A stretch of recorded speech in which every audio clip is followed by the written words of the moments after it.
More than a dozen drug makers around the world are in the final stages of testing vaccines. Here in the U.S., we've heard a lot about Pfizer, Moderna, AstraZeneca, Johnson & Johnson, right? But the feds have been keeping an eye on all of them. Rather than going all in on one of them, they're investing in a handful of companies to see which will be able to deliver doses to Americans first. CNBC's Kayla Tausche now on how the government's diversifying its vaccine portfolio.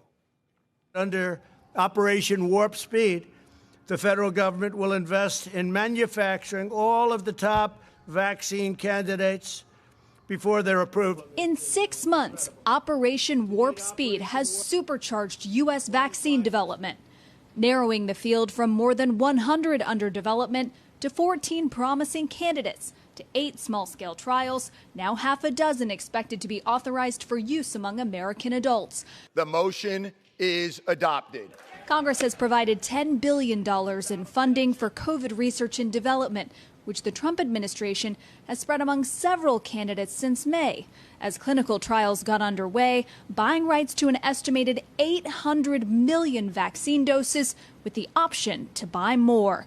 Its first deal was $1.2 billion for AstraZeneca for at least 300 million doses, $1.6 billion with Novavax for 100 million doses, nearly $2 billion to Pfizer and BioNTech to manufacture and distribute 100 million doses, an agreement struck as Pfizer's promising late-stage trials were just starting.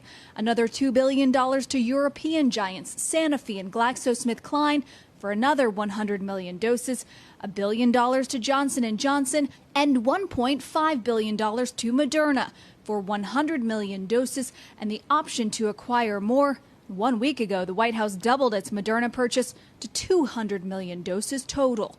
HHS's Operation Warp Speed diffused its funding as a way to hedge its bets. We've selected a portfolio of 6 vaccines using 3 different platform technologies, and we elected to have 2 vaccines from each platform technology.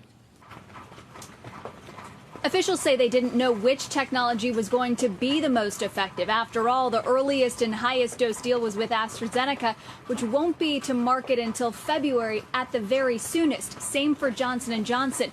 And we don't even have a date yet for Novavax and the GSK and Sanofi vaccines because trials there haven't even started. But meanwhile, the Trump administration and the incoming Biden administration are trying to exercise those options for as many doses as possible for the vaccines that are available now to get those 328 million Americans immunized as quickly as possible. Shep?